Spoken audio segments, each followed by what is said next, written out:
Welcome to MediJE classes. This is sixth lecture of P block element class 12. Okay.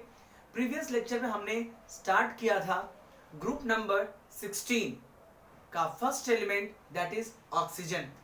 हमने group number 16 के basic characteristics देखा था, उसके hydrides study किए थे. इस लेक्चर में हम ऑक्सीजन के जो कंपाउंड है, जो मॉलिक्यूल्स है, that is dioxygen O2 and ozone, उसके प्रिपरेशन, प्रॉपर्टीज एंड यूजेस पढ़ेंगे. ओके, तो स्टार्ट करते हैं हम डाइऑक्सीजन से. So dioxygen that is O2. Dioxygen कैसे हम प्रिपेयर करते हैं? तो डाइऑक्सीजन प्रिपेयर करने के बहुत सारे मेथड्स हैं, जिसमें से एक सिंपल मेथड है कि जैसे क्लोरेट, नाइट्रेट एंड आपके जो कुछ एलिमेंट्स होते हैं, हैवियर एलिमेंट्स, उसको हीट करते हैं. पैरामैग्नेट्स हैं, उसको हीट करते हैं, तो due to the decomposition oxygen gas release होता है. सो फर्स्ट प्रिपरेशन, हम दोनों ही प्रिपरेशन देखेंगे, that is commercial method and laboratory. Commercial मतलब लार्ज स्केल प्रिपरेशन. ऑक्सीजन का लार्ज स्केल प्रिपरेशन किया जाता है दो चीजों से. देखिए, ऑक्सीजन का सबसे ज्यादा अमाउंट अपने एयर में भी है, मतलब ऐसा परसेंटेज नहीं, ऐसे तो नाइट्रोजन है, बट ऑक्सीजन एयर में काफी अमाउंट में अवेलेबल है एंड वाटर में भी ऑक्सीजन अवेलेबल है. तो सबसे बेस्ट कॉमर्शियली लार्ज स्केल पे जो प्रिपरेशन है ऑक्सीजन का, वो आपके वाटर एंड एयर से किया जाता है. तो हम देखेंगे लैबोरेटरीज में स्मॉल स्केल पे इसको कैसे बनाया जाता है. So preparation, method of preparation 1, that is by heating chlorates, nitrates and permanganates. ठीक है. सो by heating chlorates,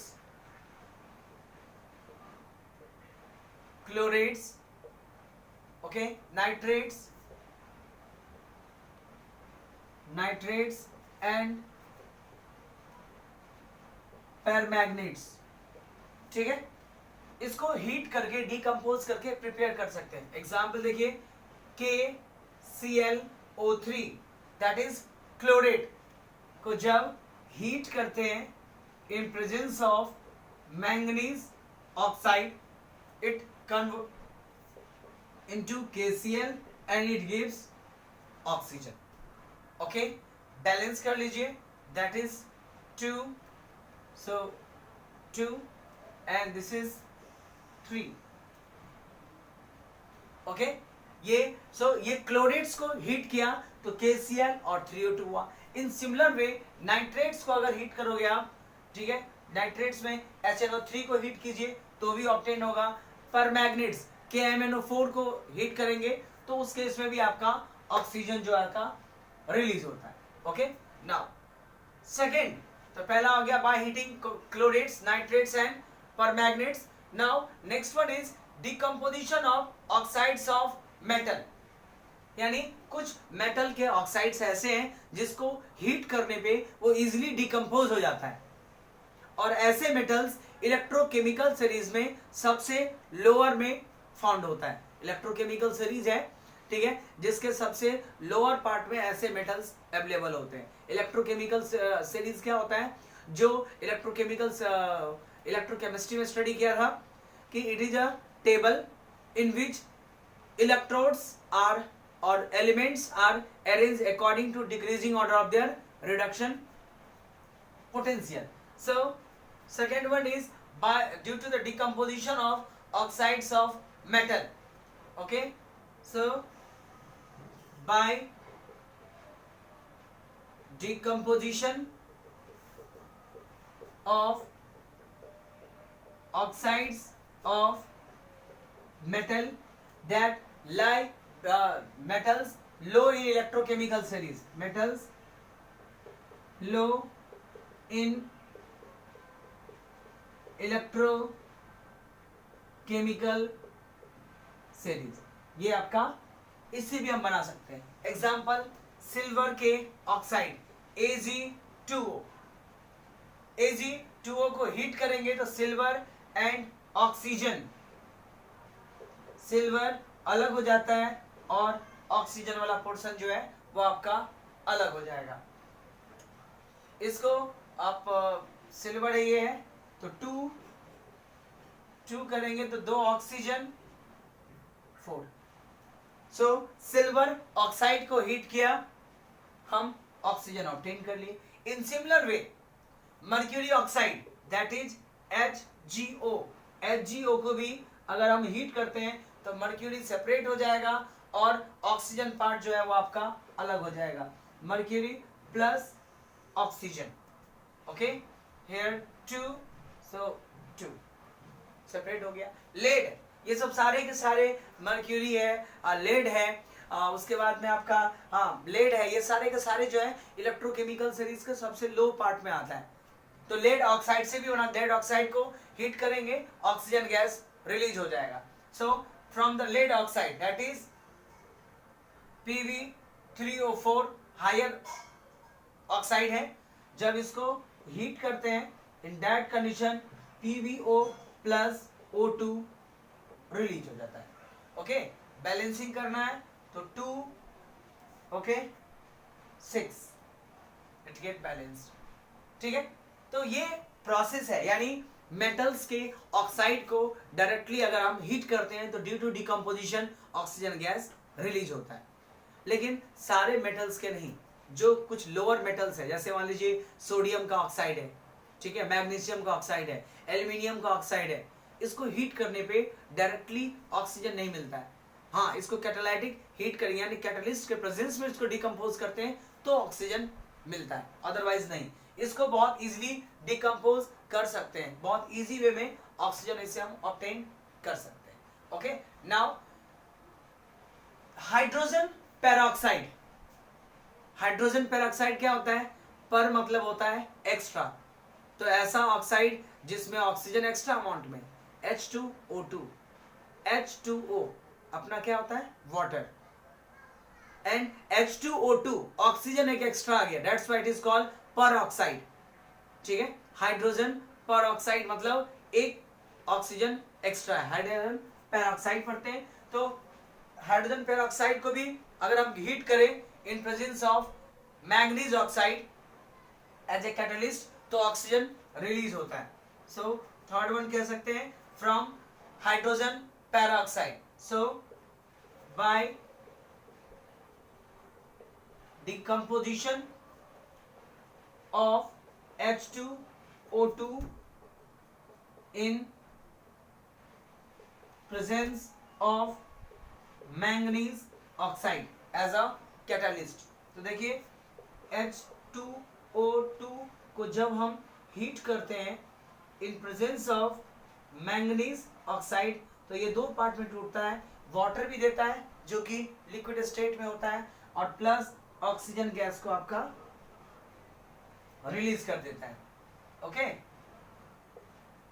so this is the formation of oxygen from hydrogen peroxide. ठीक है, ये आपका मेथड हो गया। ये एक टाइप से स्मॉल स्केल प्रोडक्शन है, बिकॉज कोई भी अमाउंट हो, लेड ऑक्साइड हो, आपका मर्क्यूरी ऑक्साइड हो या सिल्वर ऑक्साइड हो, ये सारे के सारे एक लिमिटेड अमाउंट में ही है। बहुत लार्ज स्केल पे ऑब्टेन करना बहुत कॉस्टली होगा, ऐसा नहीं कि हम नहीं कर सकते हैं, लेकिन ये बहुत कॉस्टली प्रोसेस हो जाएगा। ठीक है, जो हम एप्लीकेशंस हैं वो डेली लाइफ में हम कर ही नहीं पाएंगे। यानी O2 तो हमें नेचर से मिलता है, लेकिन बहुत सारे एप्लीकेशंस हैं, जैसे हम हाई एल्टीट्यूड पे जाते हैं, ऑक्सीजन का रिक्वायरमेंट होता है। ठीक है, वहाँ पे हम यूज बहुत कॉस्टली हो जाएगा। जो पैराग्लाइडिंग ऊपर जाते हैं उसमें भी रिक्वायरमेंट होता है। ठीक है, हॉस्पिटल्स वगैरह में ऑक्सीजन का रिक्वायरमेंट होता है। तो अगर हम इस सब से ऑक्सीजन ऑब्टेन करें तो कॉस्ट बहुत बढ़ जाएगा। दैट्स व्हाई ये सब सिर्फ स्मॉल स्केल्स एप्लीकेशंस के लिए यूज किया जाता है। और जैसा कि मैं पहले बताया था कि ऑक्सीजन को लार्ज अमाउंट में अगर प्रोड्यूस करना है तो सबसे बेस्ट सोर्स होता है आपका water and air. So on large scale, तो ये हो गया आपका केमिकल मेथड एक टाइप से। अब हम देखते हैं कि इसको लार्ज स्केल पे हम कैसे प्रिपेयर कर सकते हैं। Okay, this is the chemical reaction. आप सिर्फ लार्ज स्केल पे पढ़ेंगे, सिर्फ पढ़ना ही है, रिएक्शन उसका कुछ नहीं करना है अपने को। सो प्रिपरेशन का fourth method that is from air and water. So fourth method of preparation on large scale, it can be prepared from on large scale, it can be prepared from water and air। अब water से किस process से निकालेंगे और air से remove करने का method है फ्रैक्शनल डिस्टिलेशन, जो कि हम नाइट्रोजन में भी पढ़े थे कि जब फ्रैक्शनल डिस्टिलेशन का मतलब हुआ गैस बहुत सारे, जो अपना एयर है वो बहुत सारे गैस का मिक्सचर है, लेकिन सबका melting point, boiling point same नहीं होता है। तो जब एक चैम्बर में हम एयर को हीट करना स्टार्ट करते हैं तो जिसका मेल्टिंग पॉइंट या बॉइलिंग पॉइंट पहले होता है वो पहले वेपर्स में कन्वर्ट हो जाता है। तो इस टाइप से पहले जैसे नाइट्रोजन मिल गया, फिर बाद में ऑक्सीजन मिल गया, फिर कार्बन डाइऑक्साइड मिल गया। तो एयर में सारे के सारे गैसेस को आप सेपरेट कर सकते हैं बाय फ्रैक्शनल डिस्टिलेशन मेथड, यानी हीट करके अलग अलग चैम्बर में उसको ऑब्टेन किया जा सकता है। So from air it can be obtain bye fractional distillation. Okay, so from air O2 can be obtained by what? Fractional distillation method। Fractional distillation method से हम इसको ऑब्टेन करते हैं। ओके, और वाटर से निकालना भी आसान है। वाटर का इलेक्ट्रोलाइसिस करना पड़ता है, यानी वाटर से होकर आपको हाई अमाउंट में करंट पास करना पड़ेगा। ड्यू टू इलेक्ट्रोलाइसिस जो वाटर मॉलिक्यूल्स है वो हाइड्रोजन एंड ऑक्सीजन में टूट जाता है। जो हाइड्रोजन गैस है वो आपका कैथोड पे जाके इकट्ठा हो जाता है और जो ऑक्सीजन है वो एनोड पे। सो इलेक्ट्रोलाइसिस ऑफ वाटर से हम ऑक्सीजन ऑब्टेन कर सकते हैं। सो वाटर से हम कैसे ऑब्टेन करेंगे? इलेक्ट्रोलाइसिस से। सो electrolysis of water leads to release hydrogen gas at cathode, hydrogen gas at cathode and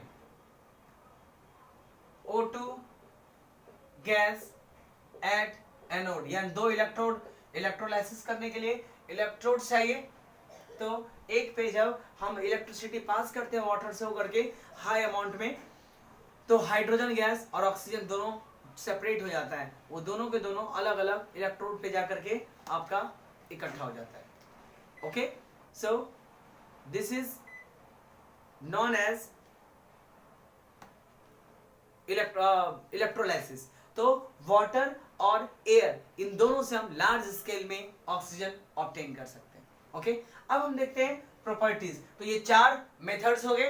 पहला मेथड था क्लोरेट्स, नाइट्रेट्स एंड परमैंगनेट्स को हीट करके, ठीक है। दूसरा था कि oxides of higher metals, silver है, गोल्ड है, आपका मर्क्यूरी है, उसके ऑक्साइड्स को, लेड है, उसको आप हीट करके ऑब्टेन कर सकते हैं।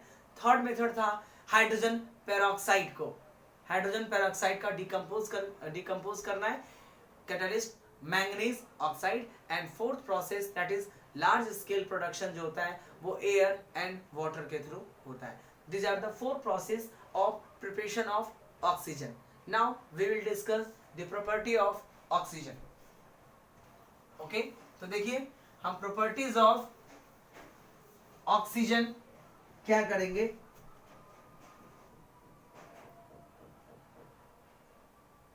properties of oxygen. ओके, सो जो ऑक्सीजन है वो रिएक्टिव होता है, वो मेटल एंड नॉन मेटल दोनों से बहुत इजीली रिएक्ट कर लेता है एंड मेटल के ऑक्साइड का फॉर्मेशन करता है. So oxygen directly combines with metals and non metal, लेकिन हाँ कुछ मेटल्स को छोड़ करके, नोबल मेटल और नोबल गैस को छोड़ करके. नोबल मेटल कौन सा? सिल्वर, गोल्ड, एयू, प्लैटिनम, ये नोबल मेटल कहलाता है. ये नॉर्मली किसी के साथ रिएक्शन नहीं करता है. ठीक है, इसको रिएक्ट करने के लिए हम पढ़ेंगे आगे कि एक्वा रेगिया का फॉर्मेशन करना पड़ता है, तब जाकर के ये रिएक्ट करते हैं. नॉर्मली ये इसको नोबल मेटल बोलते हैं क्योंकि ये रिएक्शन में पार्टिसिपेट नहीं करता है. तो oxygen directly metals and non metal के साथ रिएक्शन तो कर लेता है, लेकिन नोबल मेटल और नोबल गैस के साथ नहीं करता है. Okay, so oxygen directly combines with metals and non-metals. It directly combines with metals and non-metals except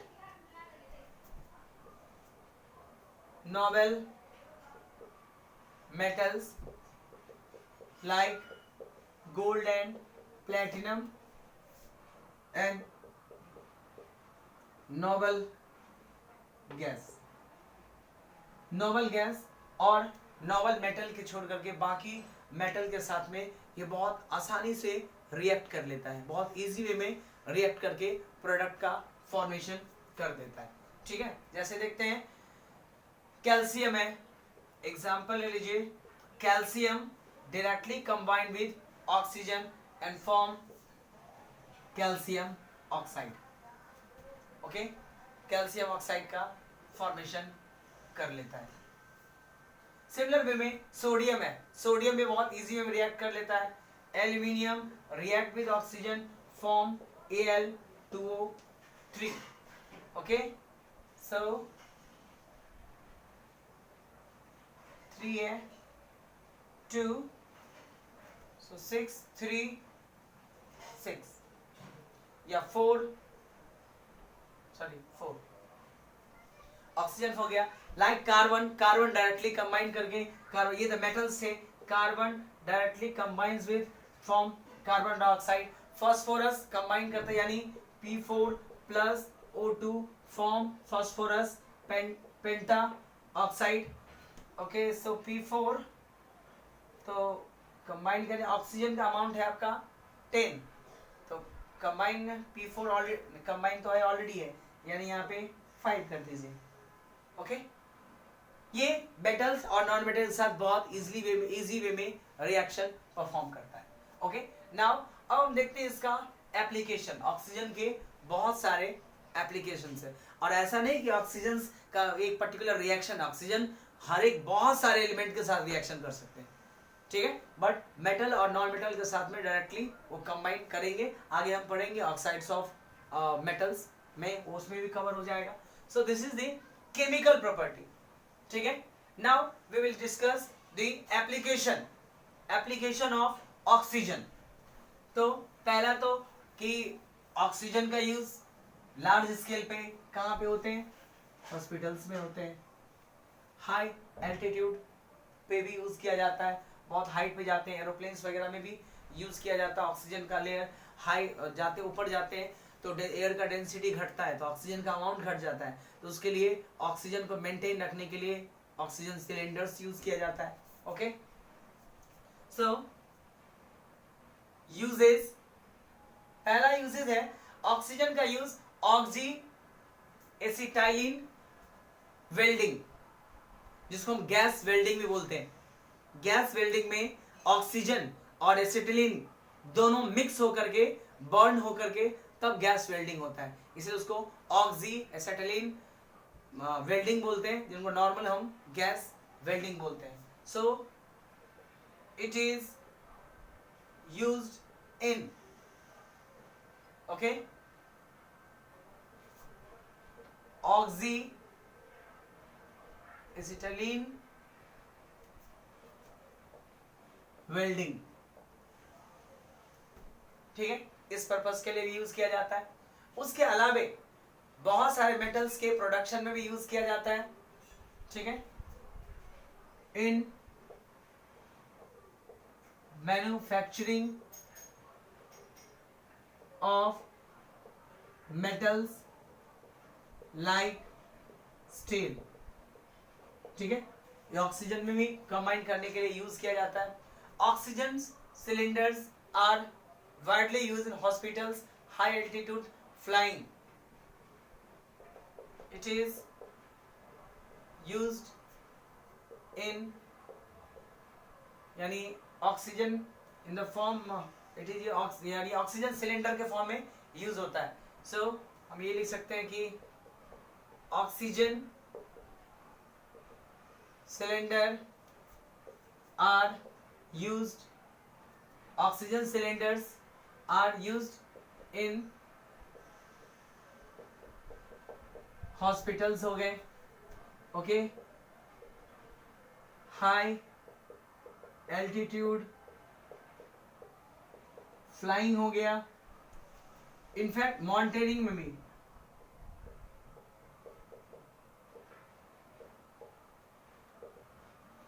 बहुत हाई एल्टीट्यूड पे माउंटेनिंग करते हैं तो उस टाइम पे आपको ऑक्सीजन सिलेंडर का रिक्वायरमेंट होता है, बिकॉज ऊपर हाइट पे ऑक्सीजन का अमाउंट कम होता है, और अगर आपको ऑक्सीजन का अमाउंट कम हो जाए तो आपको पता है बहुत सारी चीज़ों को प्रॉब्लम होना स्टार्ट हो जाता है, डिजीनेस आना शुरू हो जाता है, मेमोरी लॉस का प्रॉब्लम आ जाता है, ठीक है, चक्कर आते हैं, लोग बेहोश भी हो जाते हैं, ठीक है।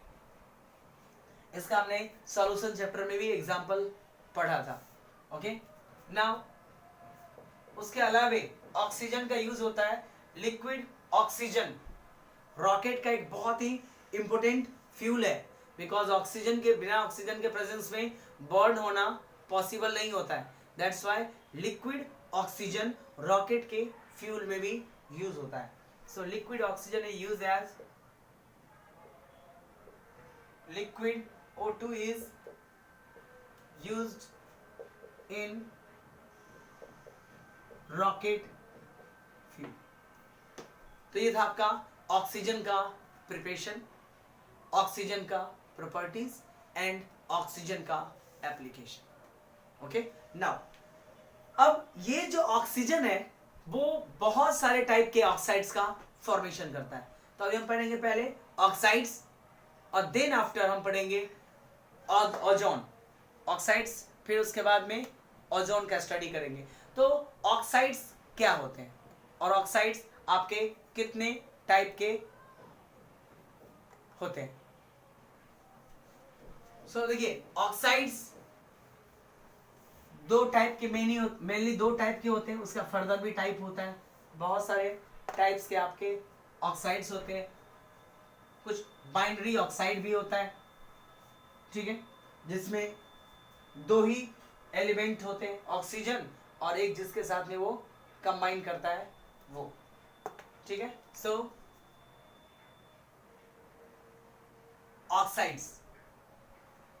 ऑक्साइड्स आर बाइनरी कंपाउंड, ठीक है।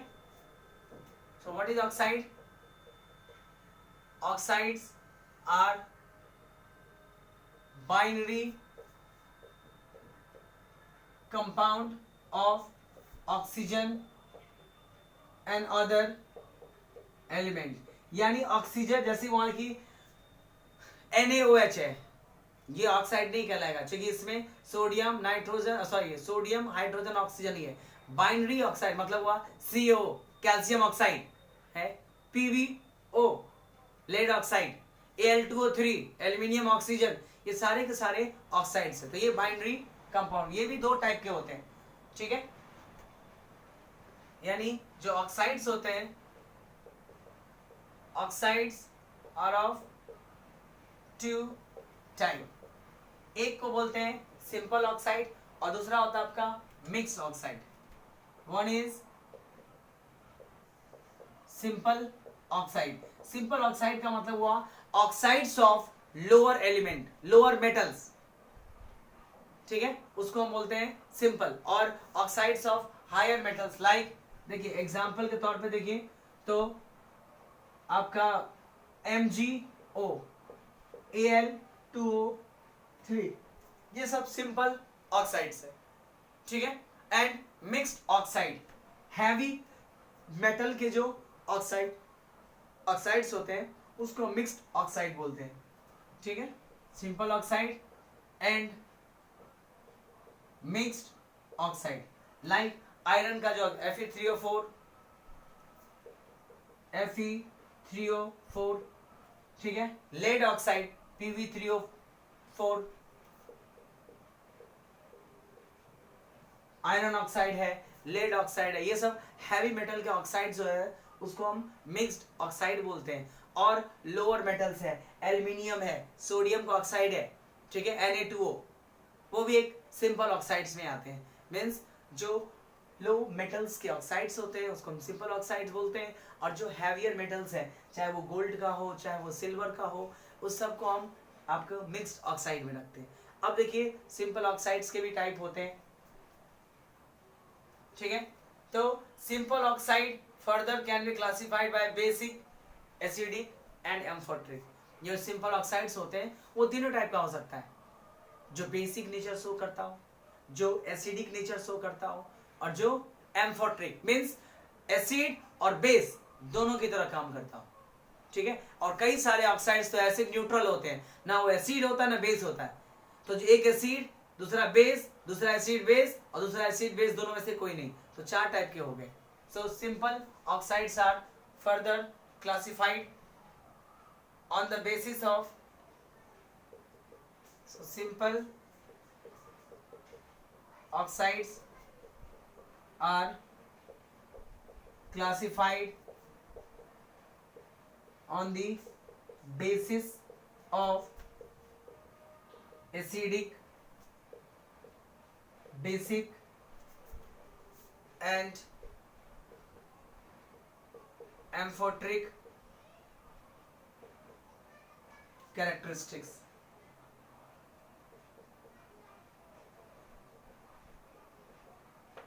ठीक है। इन तीनों बेसिस पे डिफाइन करते हैं। अब देखते हैं कि क्या होता है एसिडिक ऑक्साइड।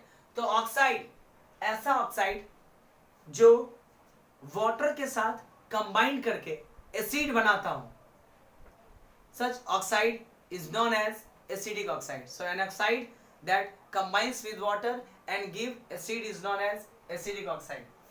सो अब देखिए हम करते हैं कि एसिडिक ऑक्साइड क्या है। So an oxide which combines with water and give acid is known as acidic oxide. कोई भी एलिमेंट जो वाटर के साथ कंबाइन करके एसिड का फॉर्मेशन कर सके, that is known as acidic oxide. बहुत सारे एग्जांपल्स हैं, जैसे आपका सल्फर ऑक्साइड SO2 है, कार्बन डाइऑक्साइड है, एग्जांपल्स ले लीजिए। सो SO2, CO2, क्लोरीन का क्लोरेट जिसको बोलते हैं Cl2O7। इसके अलावा जो नाइट्रोजन है, नाइट्रोजन के भी कंपाउंड N2O5, ये सारे के सारे जो हैं वो ऐसा है जो वाटर के साथ कंबाइन करके एसिड बनाते हैं। एग्जाम्पल देखना है तो देखिए SO2 को हम एसिडिक ऑक्साइड बोलते हैं, एसिडिक प्रॉपर्टी रखता है ये। जब ये वाटर के साथ कंबाइन करता है तो ये सल्फ्यूरिक एसिड बनाता है, H2O plus SO2 H2SO4 sulphuric acid बनाता है। तो ये वाटर के साथ कंबाइन करके सल्फ्यूरिक एसिड बनाता है, ये क्लोरेट बनाता है, ये भी HCO3 का फॉर्मेशन करता है। तो ये सारे के सारे जो कंपाउंड्स हैं ये वाटर के साथ कंबाइन करके आपका एसिड बनाता है, that's why it is called acidic oxide, ठीक है।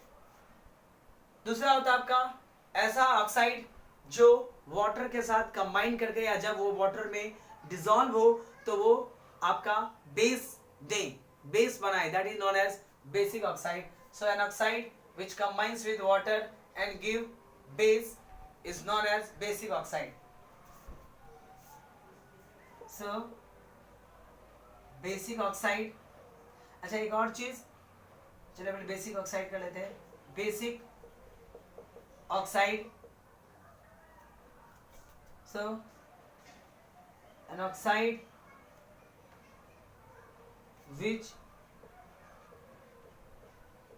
combines with water and give base is known as basic oxide. और ऐसे बहुत सारे ऑक्साइड्स हैं जो देता है, ठीक है. Jack Na2O, CaO. एग्जाम्पल्स की आप बात करो तो मैं एग्जाम्पल नहीं देता हूं. सोडियम Na2O, ठीक है. BaO, बेरियम ऑक्साइड, ये भी इसका एग्जाम्पल है. Calcium oxide, CaO. Calcium oxide जब वाटर से रिएक्शन करता है तो कैल्शियम हाइड्रोक्साइड बनाता है जो कि बेस है, ठीक है.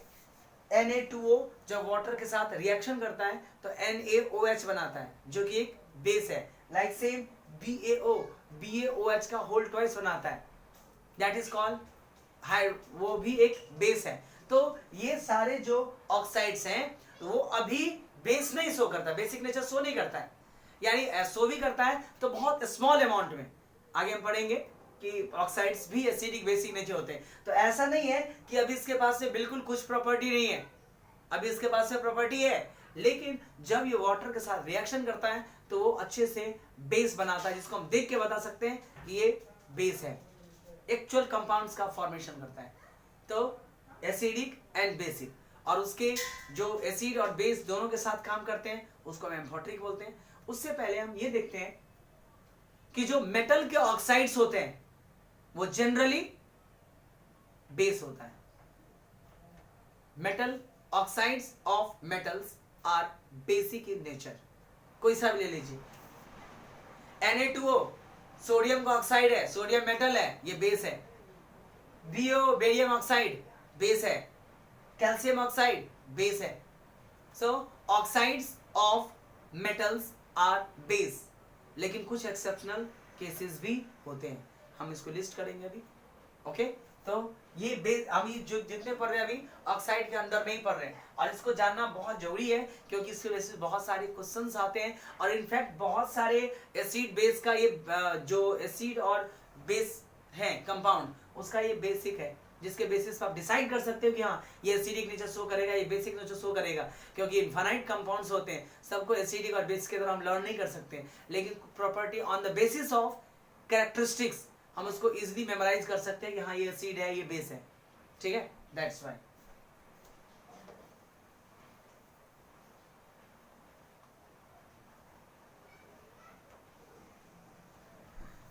तो अब हम देखते हैं कि एक्सेप्शनल केसेस और एम्फोट्रिक नेचर का. So generally the oxides of metals are basic in nature. अभी देखा कि जो एग्जाम्पल के तौर पे Na2O, MgO, CaO, ये सारे आपके जो है वो बेसिक नेचर का है. ओके लेकिन सारे के सारे मेटल ऑक्साइड बेसिक नेचर नहीं होते हैं. जो मेटल्स लाइट होते हैं जैसे सोडियम है, मैग्नीशियम है, कैल्शियम, इसको लाइट मेटल्स माना जाता है. तो इसके ऑक्साइड्स एसिड्स होते हैं, बट कुछ एक्सेप्शनल केसेस हैं जो मेटल के ऑक्साइड हैं फिर भी वो बेस की तरह काम करता है, सॉरी एसिड की तरह काम करता है, ठीक है. So there are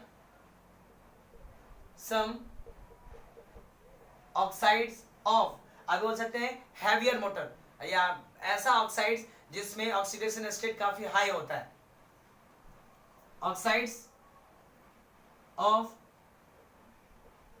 metals in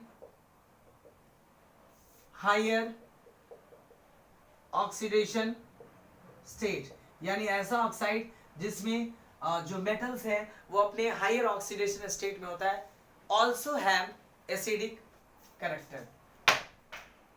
okay, some oxides of metal in higher oxidation state which shows acidic characteristics, यानी मेटल का ऑक्साइड है लेकिन वो एसिडिक कैरेक्टर शो करता है, और ऐसा इसलिए कि उसमें ऑक्सीडेशन स्टेट हाईएस्ट होता है. तो हाईएस्ट ऐसा मेटल जिसमें मैक्सिमम ऑक्सीडेशन स्टेट हो, उसके जो आपके ऑक्साइड्स होते हैं वो आपका एसिडिक नेचर का होता है. एग्जांपल देखिए, मैंगनीज ऑक्साइड Mn2O7, इसमें जब आप मैंगनीज का ऑक्सीडेशन स्टेट निकालोगे तो 7 आएगा, जो कि हाईएस्ट है. ठीक है, 7 से ज्यादा इन 8 हो ही नहीं सकता, मैक्सिमम 7 होता है. तो इस कंपाउंड में जो मेटल्स है ये अपने मैक्सिमम ऑक्सीडेशन स्टेट को कंप्लीट कर चुका है.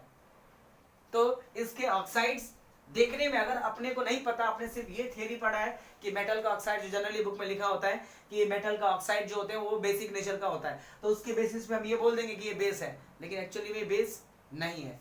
ठीक है, उसके अलावा chromium oxide oxidation number 6, vanadium oxide V2O5 oxidation number 5. ये जो कुछ मेटल्स के ऑक्साइड है, ठीक है, ये होना चाहिए बेस, लेकिन है एसिडिक नेचर शो करता है. ठीक है, एंड नॉन मेटल्स के जो ऑक्साइड्स है वो तो एसिडिक होते ही होते हैं. नॉन मेटल्स के सारे ऑक्साइड्स बेस होते हैं. So the oxides of non metals are basic. Metals के जो ऑक्साइड्स होते हैं वो आपका बेस होता है. Okay, basic in nature. जितना भी आपने किया है, चाहे वो SO2 का फॉर्मेशन हो, या कार्बन डाइऑक्साइड का फॉर्मेशन हो, या फिर आपका N2O5 हो, N2O5 है, ये सारे के सारे मेटल नॉन मेटल्स है. कार्बन नॉन मेटल्स हैं, नाइट्रोजन नॉन मेटल्स हैं, सल्फर नॉन मेटल्स हैं. तो इसके ऑक्साइड्स जो होते हैं वो आपका एसिडिक नेचर में होता है. ओके, नाउ कुछ मेटल्स ऐसे होते हैं, ऑक्साइड्स होते हैं, कुछ मेटालिक ऑक्साइड्स ऐसे होते हैं जो दोनों कैरेक्टरिस्टिक्स शो करता है, एसिडिक और बेसिक. क्यों करता है ऐसा? क्योंकि वो मेटल एंड नॉन मेटल्स के बाउंड्री पर लाई करता है. खास करके अब देखिए, पीरियोडिक टेबल की बात करें तो पहला आता है आपका मेटल्स का कौन सा? सोडियम, ग्रुप नंबर 1, सोडियम वाला ग्रुप. ठीक है, फिर ग्रुप नंबर 2 जिसमें आपका मैग्नीशियम आता है, फिर ग्रुप नंबर 3 जिसमें आपका एल्युमिनियम आता है. इसके बाद पी में जाइए तो ग्रुप नंबर आपका 13 ग्रुप नंबर 13, और उसके बाद में ग्रुप नंबर 14 जो कि आपका सिलिकॉन से स्टार्ट हो जाता है.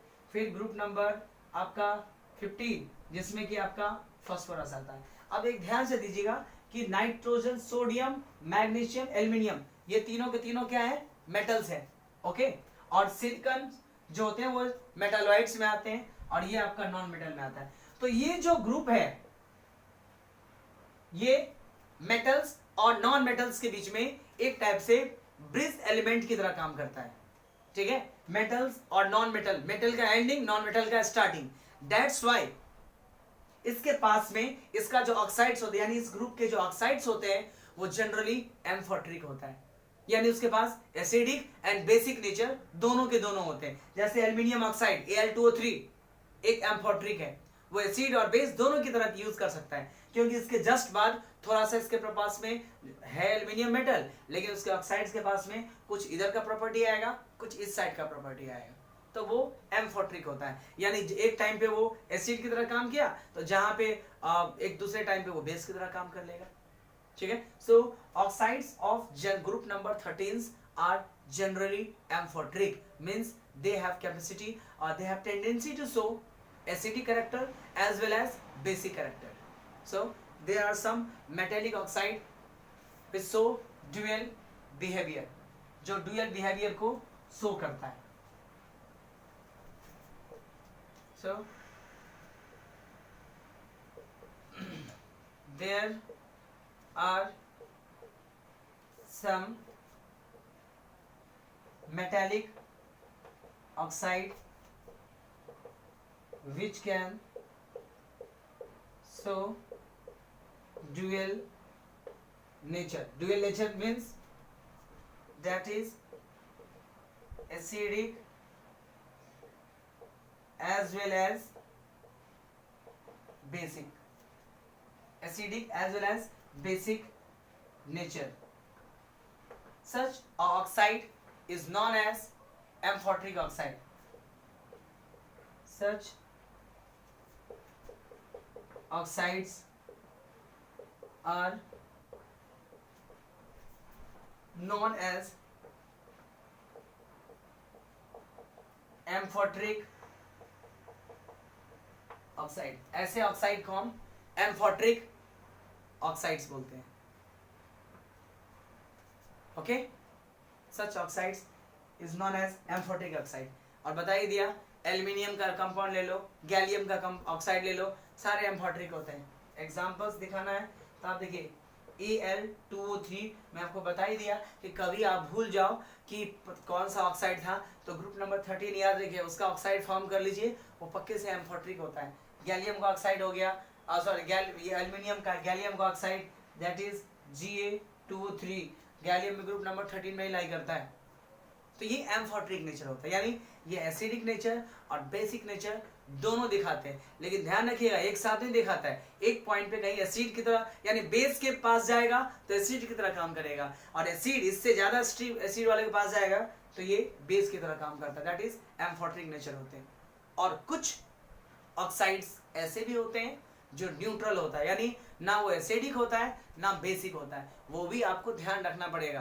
क्योंकि अगर आपने इस थ्योरी पे गए कि metals oxides of non metals are acidic and oxides of non metals sorry non metals are acidic and oxides of metals are basic, तो प्रॉब्लम हो जाएगी। इसलिए मैं एक्सेप्शनल केस दिखा देता हूँ कि कुछ ऑक्साइड्स ऐसे होते हैं जो ना एसिडिक नेचर शो करता है ना बेसिक नेचर। सो इसको मैं रफ कर देता हूँ, ठीक है, लास्ट ये पॉइंट लिखना है। सो नेक्स्ट पॉइंट कर सकते हैं हम कि there are some oxides which are neither acid